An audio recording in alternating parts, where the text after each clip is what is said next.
Hey, Pete Fairbanks, tough afternoon of baseball, kind of blew the game. How do you break it down for us? No, I thought it generally sucked. I didn't think it was a specific suck. I thought it was like an all-encompassing type of suck. All right, well, that's okay. I love honesty. The opposite of all-encompassing suck, by the way, Lifetime Hall of Fame for Woody Page, the Colorado Sports Hall of Fame, after 50 years, which makes us all say, what the hell were they waiting for? Woody Page! Here's a 50-point bonus for 50 years. Woody, you're awesome. Triple game requirement.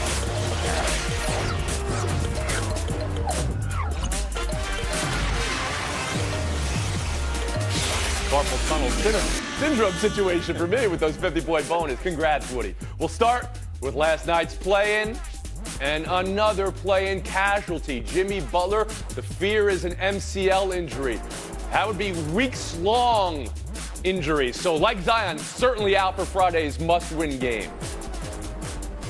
We'll talk about that in a second. How the 76ers turned it on in the second half, just enough to emerge. That's where we begin. The Nicholas Batum game in the year of our Lord 2024. Harry Lyles Jr., you find yourself feeling better or worse about the Philadelphia 76ers? Tony, this ain't what you want to hear, but it's what you need to hear. It was a little bit of both because the 76ers looked absolutely atrocious last night because the fans were booing them because they couldn't break a zone. They looked like a middle school team out there that had seen it for the first time. It was absolutely poor. They turned it over 8 of 12 times from that zone, and it carried over early into the second half where they shot 1 of 13. It wasn't until Nick Batum started knocking down threes, he had 6 of them, where they finally started to be able to break that. Obviously, Jimmy Butler was slowed down a little bit because of his injury, and Joel Embiid finally started looking like Joel Embiid late in the third and early in the fourth quarter when they needed him most. So I think it's a positive thing if you come out and you win a game like this where you have to figure it out and you clearly don't have things figured out early. I think it's bad because Joel Embiid still looks like a guy that is coming off of a long-term injury, and that does not fare well when you're going up against a New York Knicks team that is going to be able to throw a lot of big bodies at you. All right, Hall of Famer, show them how it's done. Yeah, Harry, good job of giving us both sides of the argument and not taking an opinion. I would say this. Without Embiid, this team was miserable. It fell from a favorite to a flop. But what happened as a result of that is the trades they made really have brought this team together. You saw the new and the old last night. You saw why they were struggling in the first half, as Harry talked about. But they seem to come together in the second half and figure out exactly what they're doing. Using an old bromide from J.A. Adonde, you got to win playoff games in order to win playoff games, and that's exactly what they were able to do. Last night wasn't a playoff game. It was the play-in game, but I hear what you're saying. Yeah. So you'd like to say a W is a W and feel good about that. Bill Plaschke, you feel better or worse about Philadelphia today? Much better. Call me a Philly fanatic. I love this team. I love the fact that Embiid played a season-high 38 minutes. Yeah. I love that he scored 11 points in the fourth quarter. I love that they had the biggest halftime comeback of the season. I love that they won a game in a place where they lost the last 3 seasons. Their seasons ended with a loss on that floor. They came back and were resilient and overcame the heat. I love the fact that they're 32-8 when Embiid plays. The Knicks have their hands full at this time. And Kevin Blackistone, you feel better or worse about Philadelphia? Oh, much better. I'll take the W. I mean, that's big at this time of the year, obviously. And you talk about Embiid, 25, 13, 5 assists. And the most important assist of the game he made to Kelly Oubre for the go-ahead three-pointer. So this team came together right at the right time in that game, and they came together because of the guy who makes them the playoff contender, the championship contender that they are. We've seen this from Embiid since he's come back from injury. He's been solid, and he was unstoppable when they needed him to be. All right. I feel like I don't need to ask, but I feel like I need to ask. Miami without Jimmy Butler is what going forward, Bill Plaschke? Done. Done and done. They are a minus 72 when he's off the court. If he can't play, they can't win. They'll beat the Bulls, but they have no chance against the Celtics. Woody? They need him too much. Give him anything that he can work through this with maybe a couple games off? They could talk about heat culture, but the most important part of that culture is the guy who's not going to be able to play. So, no, they have no chance. I don't even think they beat the Bulls. I actually saw the Bulls play 2 of their late games, and I was very impressed with them. I think they're going to give the Heat all they possibly could want.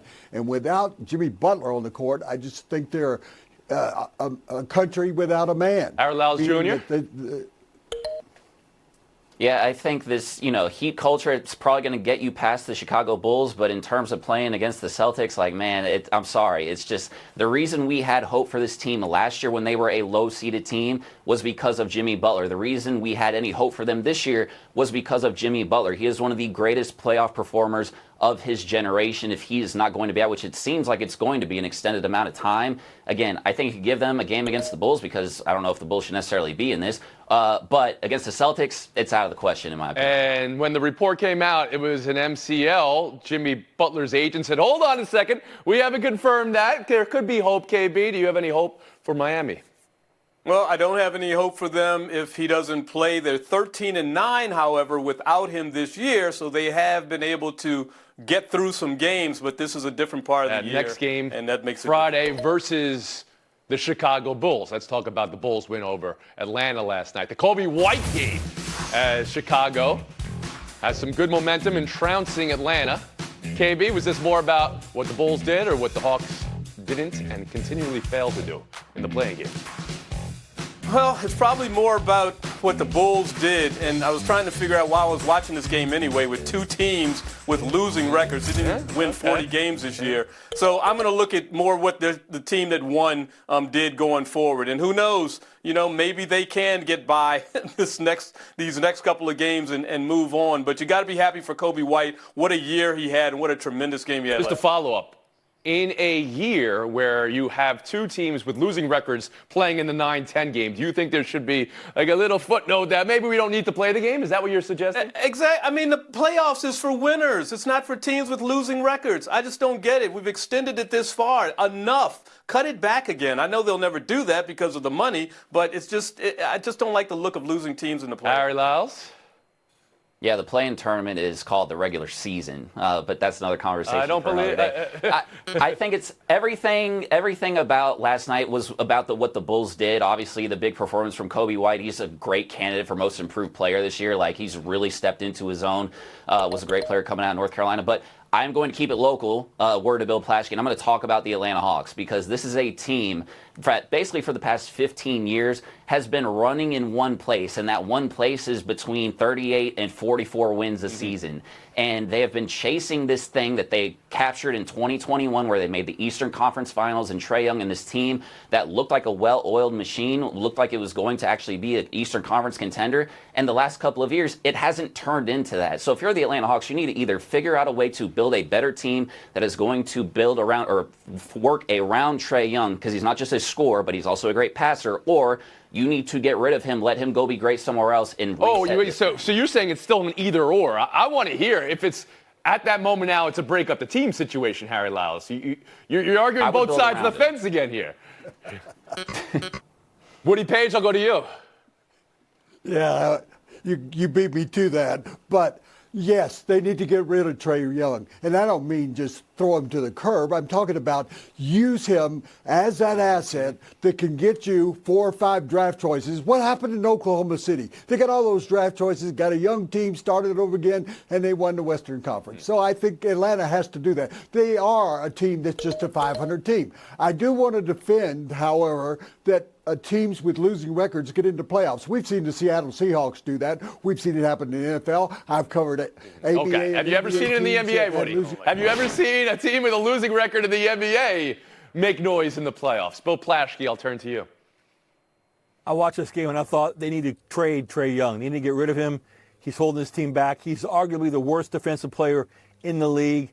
They're the worst defense in the league when he's on the court.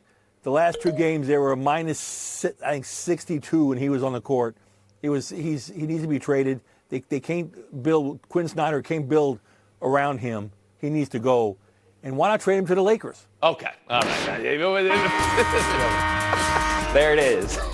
Plaschke 5, Lyles 0, Blackistone 10, and Woody Page 54. Why can't I talk about the Lakers? You can take off the rest of the show if you want, Woody. I think you're doing great. I'll tell you that much. All right, till next.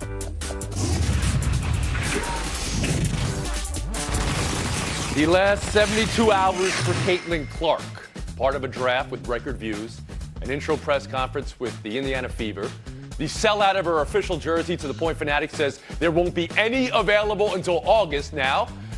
And the big shoe announcement with Nike, reporting today it's for more than $20 million. That is a week.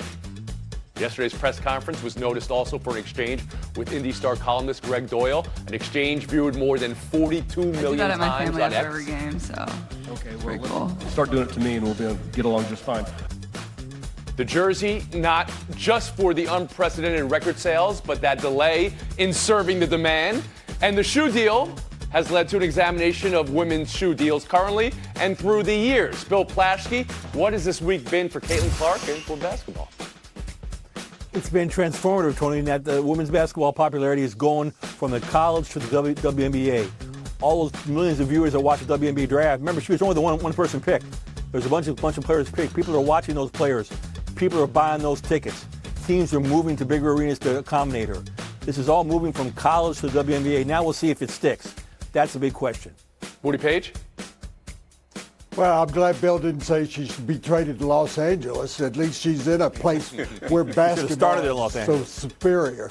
Yeah, I think that if you really want to look at it, when the salary came out, I went, everybody's getting all upset about it. She's going to make millions upon the millions of dollars outside the game of basketball, which is incredible. And when you consider the shoe, there have been only 2 NBA rookies who've ever signed shoe signature deals with Nike, and that was LeBron and Michael Jordan. That is an incredible accomplishment. She'll be the 12th in the WNBA to have her own signature shoe. And I think that this week has just shown that this quality of basketball, the quality of popularity that's following this game, I think it's fantastic for the entire country, and particularly for the sport. Harry Lyles Jr.? I feel like this week is probably everything she could have ever dreamed of. I mean, to me, it's one thing to be drafted #1 overall, but to me, the Nike deal signifies something different, and it signifies, I think, something that people should look forward to with this and what we've been seeing, which is growth. The fact that she got a deal like this, Caitlin Clark is not a regular star. She's not a superstar. She is a rock star the way that LeBron James, at least in my lifetime, Kobe Bryant, Stephen Curry have been rock stars. Somebody that fills the arena, makes you go to a bigger arena, which we are already seeing teams do with the WNBA. So for me, I feel like Caitlin Clark, this is something, an investment that you're seeing from Nike that hopefully she's obviously going to benefit from if her promise becomes her potential, or her potential becomes her promise, and she becomes what we think she can be. I think overall this becomes great for women's basketball in the WNBA in particular. Kevin Blackstone. Well, this is great for Caitlin Clark. I don't think that whatever she's getting from Nike is going to be shared with the rest of the league. And let's not forget, over the years, women's sports, in particular women's basketball and women's soccer, have seen these sorts of rises in interest, right? The great sports scholar at Purdue, Cheryl Cookie, has studied this since 1989. And we've seen this rise, and then all of a sudden, there's a fall off. So let's see if this can be sustained. But what is happening right now is about Caitlin Clark. And she is being followed from the college game to the professional game, where now everybody's going to want to see her. But what is going to be important is whether or not everybody's going to want to see those who come behind. I hear you say that, Kevin Blackstone. When I hear the word, is this sustainable or not, sometimes that's firmly placed on women's athletes. I don't view it that way. That should be placed on everybody. And I'll give you the example we saw at the press conference, which Greg Doyle, who's a star columnist in Indiana, has admitted to be an oafish exchange in his regard and has apologized. But you have a moment like that, or you have a moment with the jerseys where they're in business to sell jerseys, and all of a sudden it's like, oh, we didn't realize we were in this big of a business. We won't get jerseys out until August now, which may be after Indiana's season, right? So you have these conversations where it's not just we put it on the women's athletes to be sustainable. I want to ask broadly to you first, Kevin Blackstone, if you feel like we're all up to the fight here to be involved in this situation. Well, the only thing I can say is that if past is prologue, we are not, because that has not been the history. I can sit here and tell you that I got a ticket to see Caitlin Clark a year ago in a half-filled arena at the University of Maryland. I've gone out of my way to go right. You watch talked the to us about that. I want even more specifically in the members of the media, all right? What we're talking about here is Do the members of the media even know how to cover women's sports?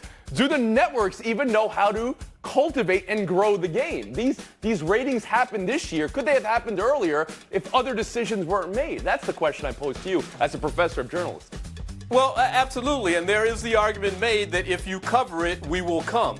And that is something that we have seen in this past college basketball season. That's something that we see every Women's World Cup. So the question is whether or not people will step up to continue to finance this and whether or not media will continue to send people out to cover it.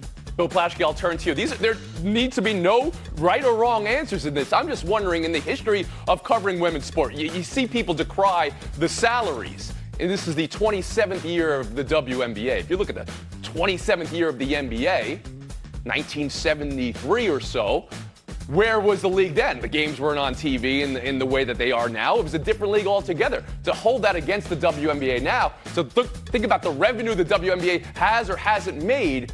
How much of that is on the actual sport and the athletes playing it? How much is it the greater collective view of the world? Yeah, it's funny, Tony. There's still a big gap there between Caitlin Clark and the rest of the WNBA. And as evidence to that, while her press conference, she was the number 1 draft pick, her press conference was a huge event. Cameron Brink, the number 2 pick for the Windsor Sparks, her press conference was conducted with 2 other draft picks on a Zoom call yesterday.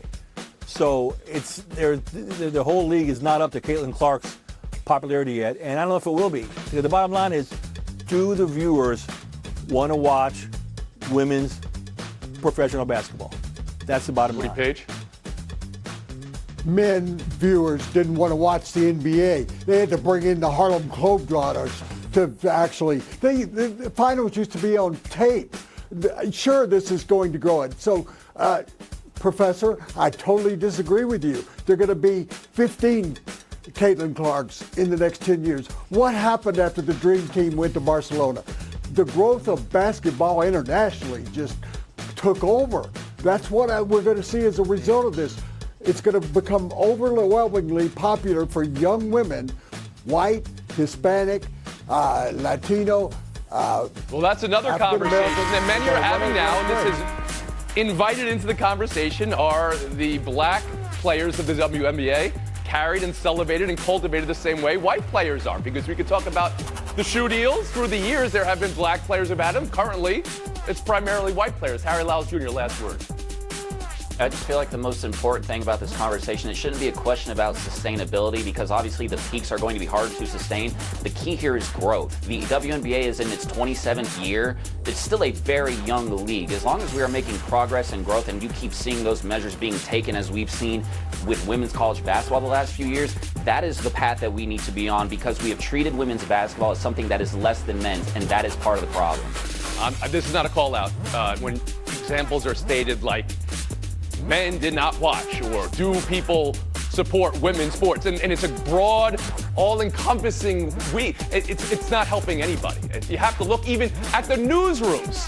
The newsrooms, who's covering these sports, and the newsrooms and who's making the hires of who's covering these sports as well. Thank you for your time. Paige Blackistone will be our showdown next.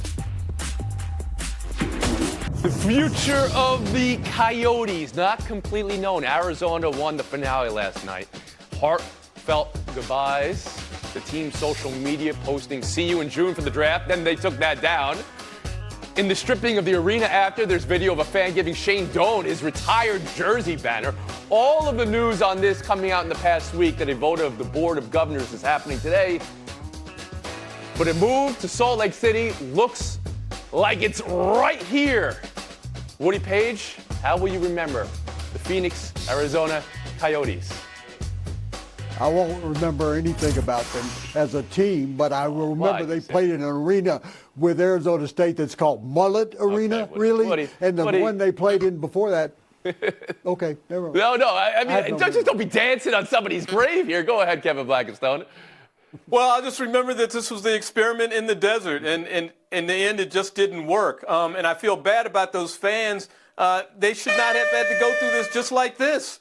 Where was the prologue to this? It came very, very suddenly. I mean, you're not wrong about that, Kevin Blackistone. We'll move on. Tampa Bay Rays Pete Fairbanks blew a game, and then after he said, I thought it generally sucked. I didn't think it was a specific suck. I thought it was like an all-encompassing type of suck. Maybe give it Yeah, a 10. KB, where do you come down on honesty and overall suck? Of salt and then Oh my goodness, this is fantastic. This is all you want out of your interview with an athlete or a coach. You want them to tell you the absolute truth, and he gave it to you right there. I almost felt sorry for the guy after a while. I think I would have shut off the camera. Page? Kevin, we appreciate honesty, but guess what? He can't come back and do it again tomorrow night because then he'll be called repeat. What's he going to tell us then? That if he continues to pitch all right, like Woody, just stop talking right now, please.